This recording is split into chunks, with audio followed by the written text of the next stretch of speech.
spirit of progress.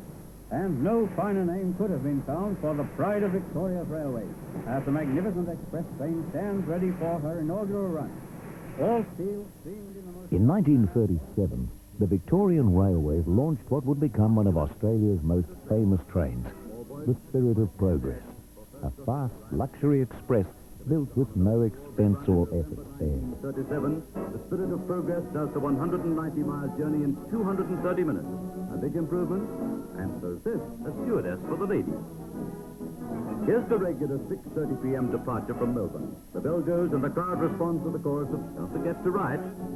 With a resounding blast from the siren, the proud driver eases open the throttle, the fireman feeds another meal to the voracious furnace, and the wonder train glides out of the station with green signals clearing the way for its non-stop run to Albury.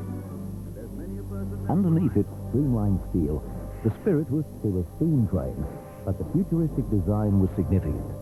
The train was first and foremost a public relations exercise, part of a bid by railways to win back passengers they had already begun to lose. After nearly a century of supremacy, railways were about to face challenges that would bring them to the brink of economic disaster.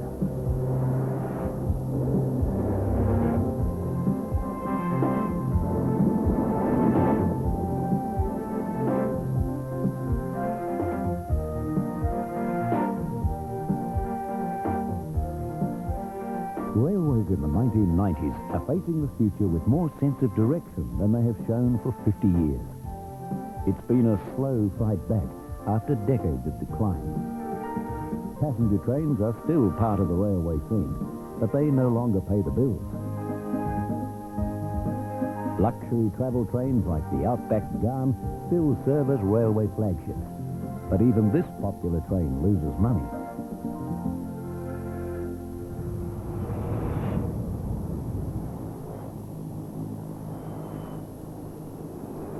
Aircraft are the first choice for anyone who wants to get somewhere fast.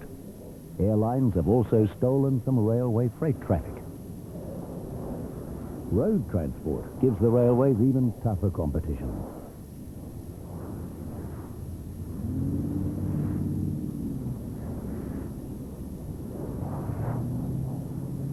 Back in 1937, these challenges were not yet facts of life, but competition was already starting to bite.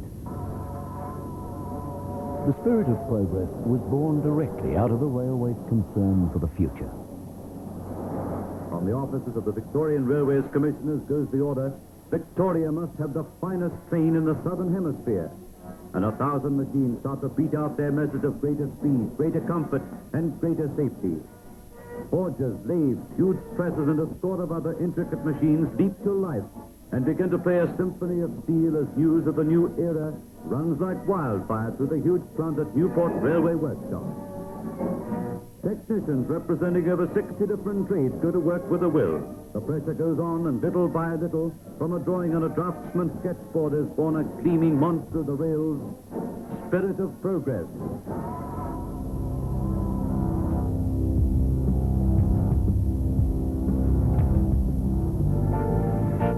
For generations, trains have been the only way anyone who was anyone travelled anywhere. With their ultra-modern spirit, the Victorian Railways hope to keep the age of luxury passenger travel alive. To emphasise the train's speed and power, a race with an aeroplane was even staged.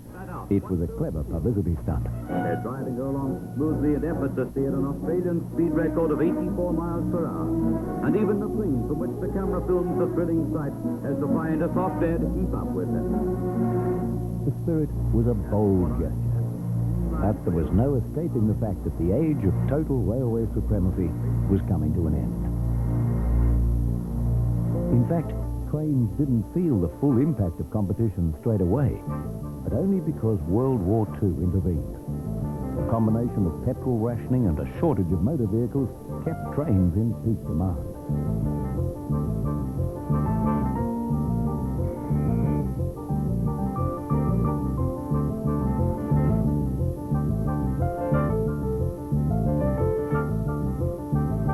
The war exacted a toll in other ways. Locomotives had been overworked. Nothing had been replaced. servicing and maintenance consumed even more time. If the future was uncertain, so was the reliability of antique rolling stock. Much of it belonged in a museum.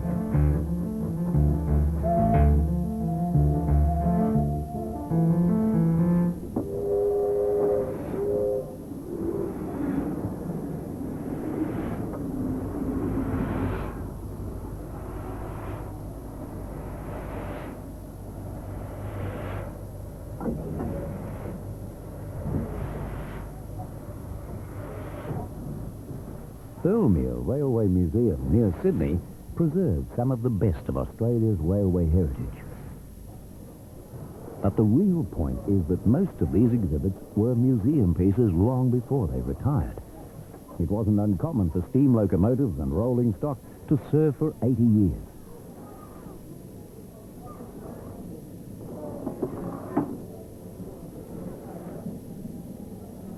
Ian McFarlane has followed Australia's post-war railway story as both an enthusiast and a professional engineer.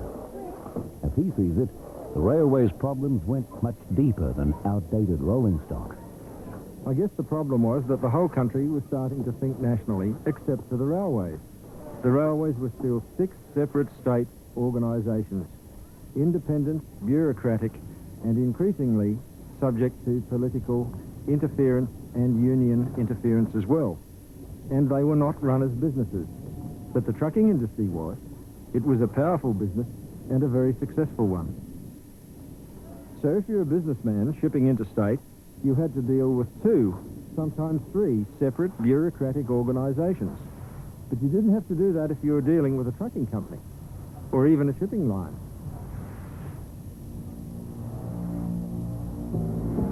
It was no wonder that many of rail's traditional customers started to look elsewhere. And as Ian explains, they didn't have to look far. Now, from the 1920s onwards, the state governments regulated all transport in their state very tightly, and they charged high road taxes on all trucking operations, primarily to subsidise their railway businesses that they had. And the truckies cried foul over this for many, many years. Finally, in 1954, they launched a landmark court case, which was carried through the State Court, the High Court of Australia, and up to the Privy Council, challenging the right of a state government to levy tax, road tax, on interstate road transport. And the truckies won. That decision laid the foundation for Australia's long-haul trucking industry as it is today, acknowledged as one of the most efficient in the world.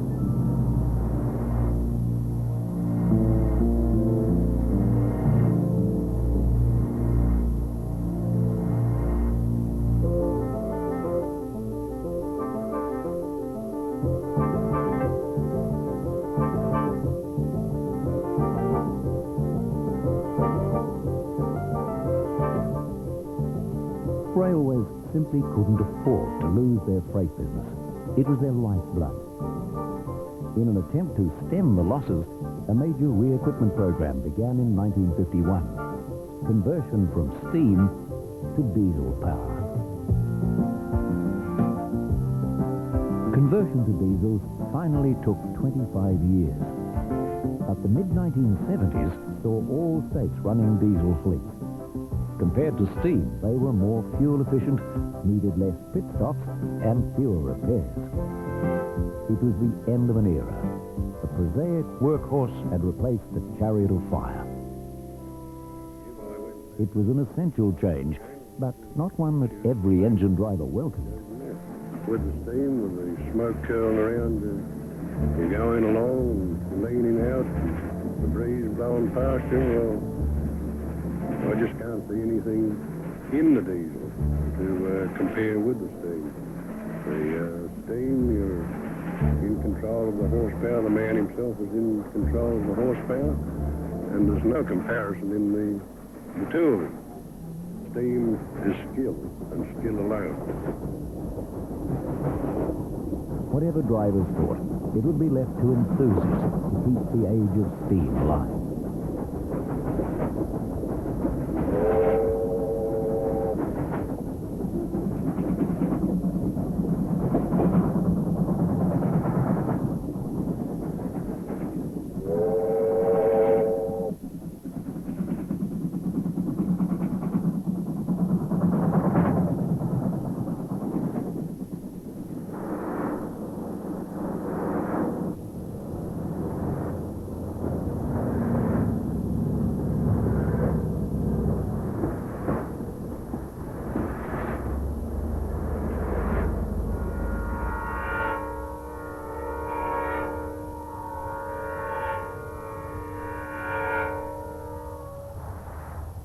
Not even diesels could solve all the railway's problems. Too often the new diesels ran on the same old tracks. The track alignment on major corridors often dates back 70 years. Long, slow curves were designed to ease grades in the age of steam. All they do for today's powerful diesels is slow them down.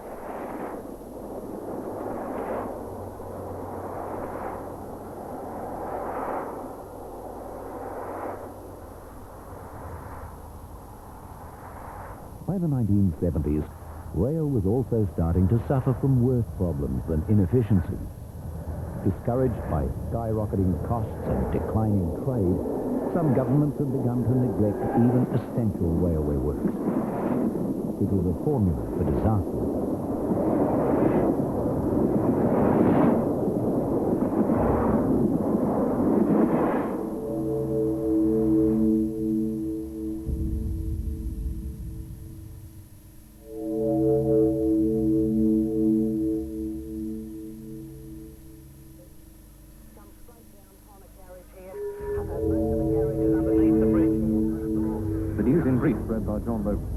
An overhead road bridge has collapsed on an interurban train in Sydney's western suburbs, and as many as 200 people could be trapped.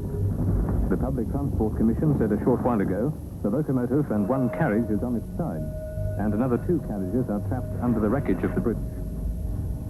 The accident occurred on the 18th of January 1977 at suburban Granville in New South Wales. Australia faced its worst ever rail tragedy. Historically, rail's accident record had been good, but in New South Wales at least, Granville climaxed a decade of corner cutting. Safety had been getting steadily worse.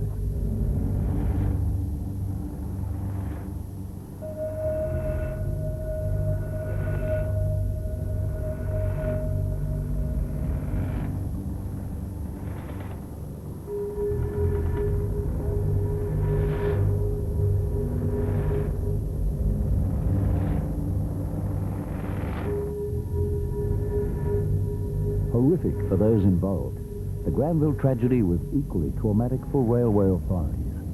A sudden shock that helped to bring a whole outdated edifice tumbling down.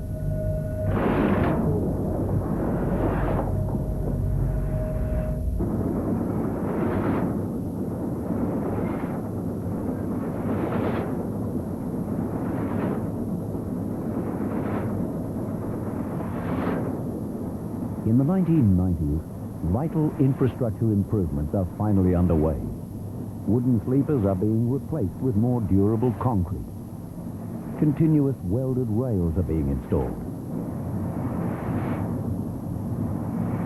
Giant track-laying machines like this are relaying thousands of kilometers of mainline track.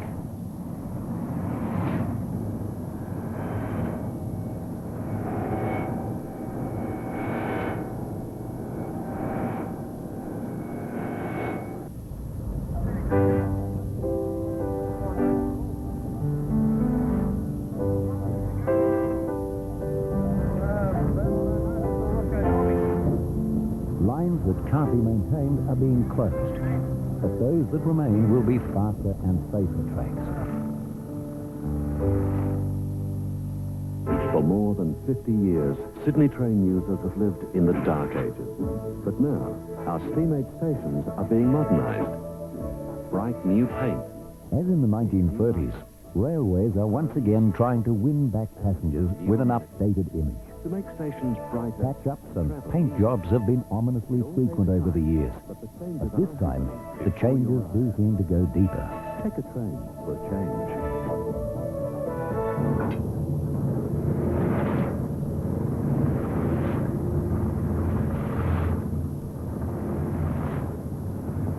Faced with Australia-wide losses of over $2.5 billion a year, the new approach is to try to specialize in what rail does best. At the present time, hauling minerals is what rail does best of all.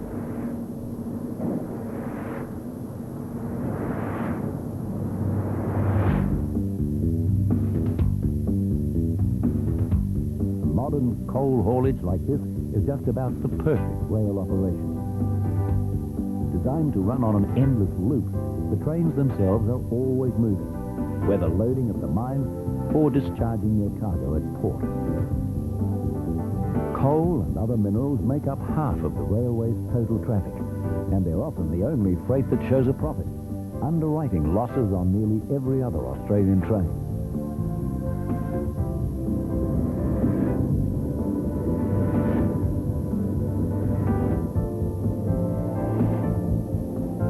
Rail is still an effective mover of many other heavy freight, the general rule being the heavier the better.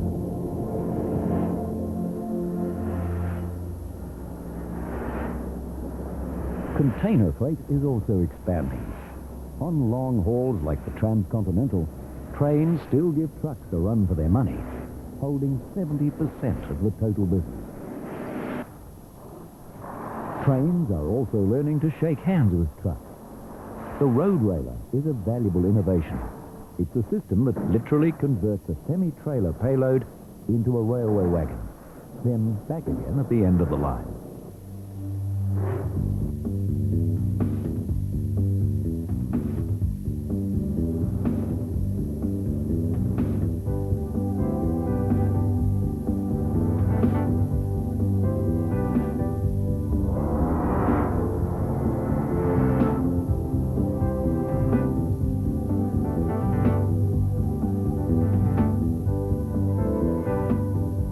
In the case of passenger trains, the greatest change is being felt in the bush. For instance, in New South Wales, passenger trains once stopped at over 1,000 stations. In the future, the modern XPT will serve just 40 centres. Many country passengers will complete their journeys by bus.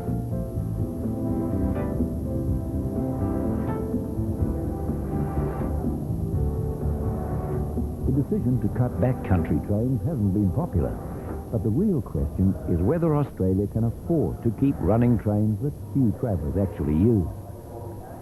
Faye Powell, New South Wales Country Link Manager, doesn't think so. I think you've got to make the product relevant again to the marketplace.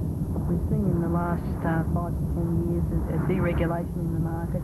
Coach travel and the state of the roads has improved dramatically, and most people in making their travel choice didn't think rail first. They saw modern equipment in other transport systems, air and coach, and saw very old, dilapidated equipment on rail. We know from research that the reasons people choose their travel mode is journey time, frequency, reliability, and of course price. And in all of those areas, if you compared us with our competition, we came last. We now have a product in the XPT that's certainly faster than our road-based competition. The fares are competitive with that form of travel, and of course with modern equipment like this, we're wholly reliable. Reliable and modern though it is, the introduction of the XPT on the North Coast line actually brought storms of protest. Quite naturally, the people who were using the train reacted violently against the removal of the train. But we've got to remember that those people were, in the main, 80% of them weren't paying full fare to travel on the train, and they were getting the sort of facilities, dining cars, sleeping berths, for less than the cost of coach travel. So naturally, it was the travel bargain of the century, and they hate to see that lost. Much more than in the past, railway policy is being based on hard-headed economics. But according to railway estimates, even with fewer and newer trains, country passenger services can never pay their way.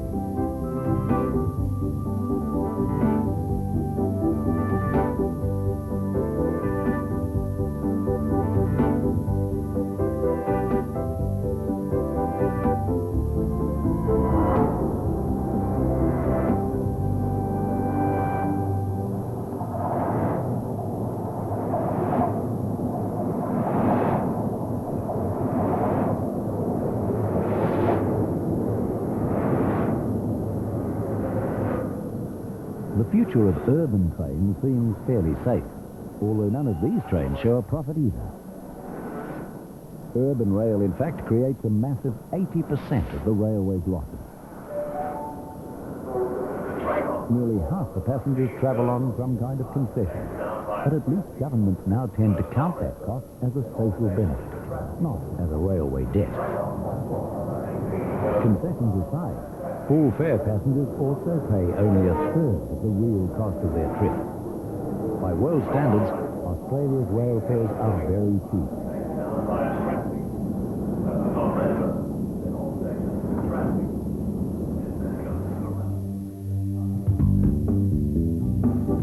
Commuter trains do at least ease some of the pressure on city roads, although not as much as most people think. Railways carry less than 5% of the urban transport load. It's ironic, though, that just when railways are looking harder than ever at their bottom line, the community is starting to take a broader view. Trains are 8 times more fuel efficient than trucks. They cause less pollution. Every 1 million tons of freight trains carry means 50,000 fewer trips by truck. More rail passengers means less pressure on the roads. For the first time in decades, perhaps encouraged by changing community values, there are new railway schemes on the drawing boards. It will mean tunnelling. Ideally, a tunnel would go straight to the airport, but this would mean great cost. One New South Wales proposal is to link the airport with the city. The initiative is most striking of all in illustrating how out of touch railways became. 50 years after air travel came of age, this line, if built, will be Australia's first direct airport-to-city link. It can be, and it will be. All we need now is the right idea and right people with the will to carry it through.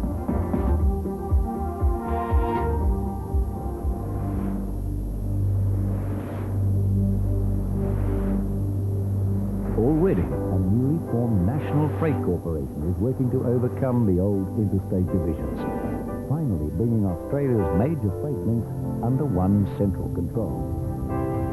But the task isn't easy. Public railways continue to be run by 6 different governments. They continue to run on different gauges and with different degrees of commercial success. Yet, despite their losses, most state governments still tend to guard their railway borders as jealously as ever.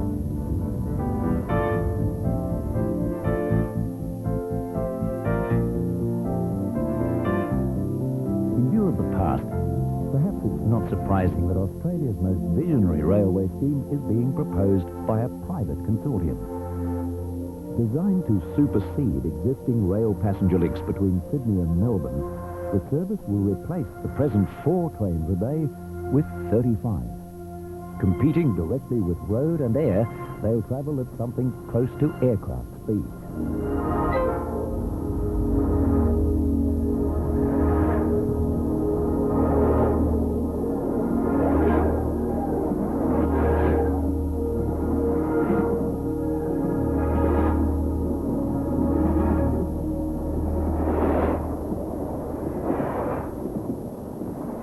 Known as the VFT, the Very Fast Train, the scheme is similar to this French design. This train, the TGV Atlantic, runs every day between Paris and the west coast of France at 300 kilometers per hour. In March 1990,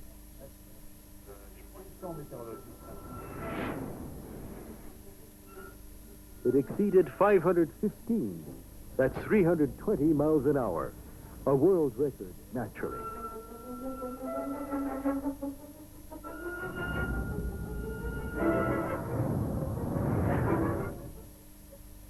To most Australians, the VFT project seems almost wildly ambitious. Yet Japan has been running similar trains for over 25 years. The French trains, too, have already completed a decade of impressive commercial success.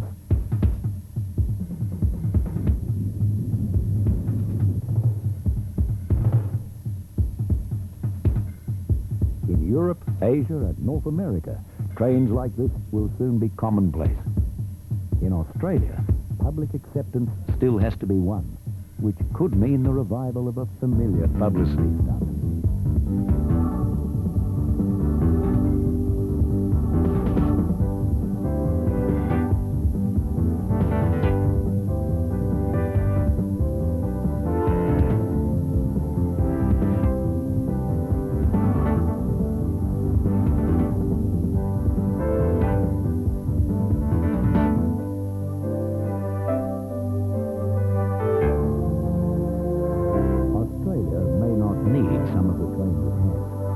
the country may still not have the trains it really needs.